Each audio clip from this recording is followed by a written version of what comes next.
আসসালামু আলাইকুম গাইস বন্ধুরা, এই তো আমাদের চীনা বতকের মাংস সেই কালা থেকে কালা বানাতে পরিণত। এই ক্যামেরাম্যান একটু মাংস দিতে ধরো তো মোবাইলটা।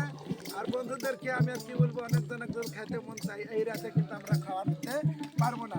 তাই এই মাংস যে রান্না করছে সেটা হলো পোলার বিল তেজার বাবাজির দরবার শরীফ এবং সাধনার ঘর করা হবে।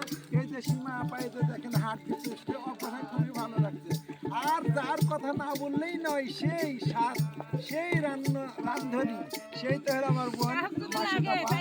কারণ যদি এরকম কালা ভুনা রান্না করার প্রয়োজন হয় আমার বোনকে বলবেন অবশ্যই। আচ্ছা বোনা, তুমি একটু বলো তো, এই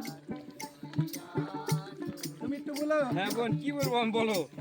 তুমি কি বলবা, কিভাবে রান্না করছে? সেই 2 ঘন্টা পার হয়ে গেল বোন আসলে রান্না তুমিও পারবা করতে গেলে, কিন্তু আসলে সময়ের একটা ব্যবধান প্রয়োজন আছে। এই যে কালাভুনা হোটেলে যাবে, সেখানে তোমরা কালাভুনা যেটা খাইতে পাবে সেটা হলো বাসি কালাভুনা, আর এটা আমরা তৈরি করছি একেবারে টাটকা।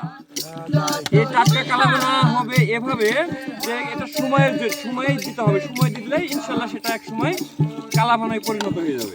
এই যে আমরা দেখেন প্রথমে কি ছিল আর এখন বর্তমানে দেখেন আমাদের কালাভুনার কি অবস্থা। ইনশাল্লাহ হয়তো আর কিছুদিনের মধ্যে আমরা আমাদের রান্নাটা সম্পূর্ণ করতে পারবো ইনশাল্লাহ।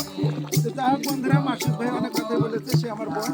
আর যখনই আয়োজন করা হয় তখনই আমাদেরকে দাওয়াত করে। সেই ফুলের বিল তেজার বাবাজির দরবার শরীফ এবং সাধনার রুম এখানে করা হবে। আপনারা সবাই এখানে যারা আসার ইচ্ছুক, ফুলের বিল বটতলার সামনে শেষ মাথায় এখানে সাধনার রুম টুম করা হবে। যে পাশে গান বাজনা হচ্ছে, এই যে সীমা খালি খেয়ে যাচ্ছে।